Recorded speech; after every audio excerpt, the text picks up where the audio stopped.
Friends, कवितास्क्रेसिपेसमध्ये आपल्या सगळ्यांचं खूप खूप स्वागत आहे। आणि थोडं वेगळ्या पद्धतीने मी तुम्हाला आज आजची रेसिपी दाखवणार आहे आणि हा व्हिडिओ शेवटपर्यंत पहा। आणि चला तर आजच्या रेसिपीला आपण सुरुवात करूया। तर मी 2 टोमॅटो आणि 1 कांदा मोठा चिरून घेतलेला आहे। तर आपण खूपच छान रेसिपी पाहणार आहोत। जेव्हा भाजी संपते जरा किंवा भाजी कमी पडते तेव्हा तुम्ही अशा पद्धतीचे एक रेसिपी बनवा, हा पदार्थ बनवा, खूप छान नक्कीच आवडेल आणि पोट पण भरेल। पोळीसोबत तुम्ही खाऊ शकता हा पदार्थ। तर गॅसवरती मी पळी ठेवलेली आहे, मोठी पळी होती तर तुम्ही तडका पॅन सुद्धा ठेवू शकता त्याऐवजी। आणि हे एक पातेलं घेतलेलं आहे स्टीलचं। तर ह्या पातेल्यामध्ये मी कांदा टोमॅटो टाकून घेते, एकदम बारीक चिरून घेतलाय कांदा, कच्चाच कांदा घालणार आहोत आपण याच्यामध्ये। खूपच टेस्टी होते आणि ही माझ्या आईची रेसिपी आहे।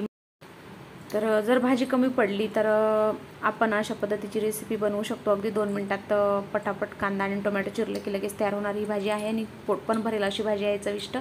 तर हे दोन्ही मी मिक्स करून घेते एका पातेल्यात। टमाटर हे आरोग्यासाठी चांगलं असतं खायला, असंही आपण रोजच्या जेवणात टोमॅटोचा वापर केला तर खूप चांगलं असतं, हेल्दी असतं, त्वचेसाठी पण खूप चांगलं, याचे फायदे होतात टोमॅटोचे। तर तेल थोडंसं गरम झालं आहे, एका हातामध्ये पळी पकडून थोडंसं गॅस कमीच ठेवायचा आहे, किंवा तुम्ही तडका पॅन घ्यावा किंवा एखादं छोटंसं पातेलंसुद्धा ठेवू शकता। तर याच्यामध्ये थोडीशी मोहरी घातली आणि थोडेसे जिरे पण घालते लगेच। आणि जिरे तडतडलं की आपण याच्यामध्ये लसणाच्या पाकळ्या घालूयात। लसणामुळे छान खमंगपणा येईल आपल्या टोमॅटोच्या भाजीला, किंवा सलाड म्हणू शकता तुम्ही। पळी मोठी असेल तर घ्या, नाही तर पळीची रिस्क घेऊ नका, तुम्ही पातेलच ठेवा। पण मला भांडे भरवायचे नव्हते म्हणून मी छोटीशी पळीच घेतलेली आहे। तर छान लसूण थोडासा कढला की याच्यामध्ये आता गॅस बंद करून आपण याच्यात थोडंसं लाल तिखट घालूयात। तर मी गॅस बंद करून पळी खाली धरलेली आहे या पातेल्यावरती, आणि याच्यामध्ये आता मी लाल तिखट घालते, म्हणजे लाल तिखट कढल्या जाईल आणि चवदार लागेल।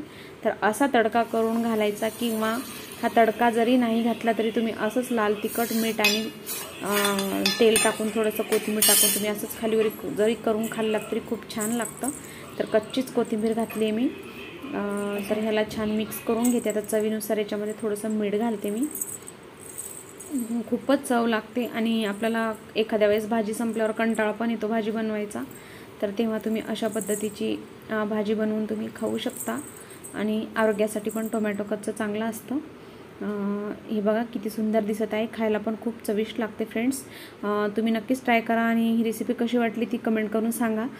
आपल्या चॅनल अजून सबस्क्राईब केलं नसेल तर प्लीज फ्रेंड चॅनलला सबस्क्राईब करा, व्हिडिओ शेअर करा, रेसिपी आवडली असेल तर लाईक करा। भेटूया अशाच एका छानशा रेसिपीसह पुढच्या भागामध्ये, तोपर्यंत बाय।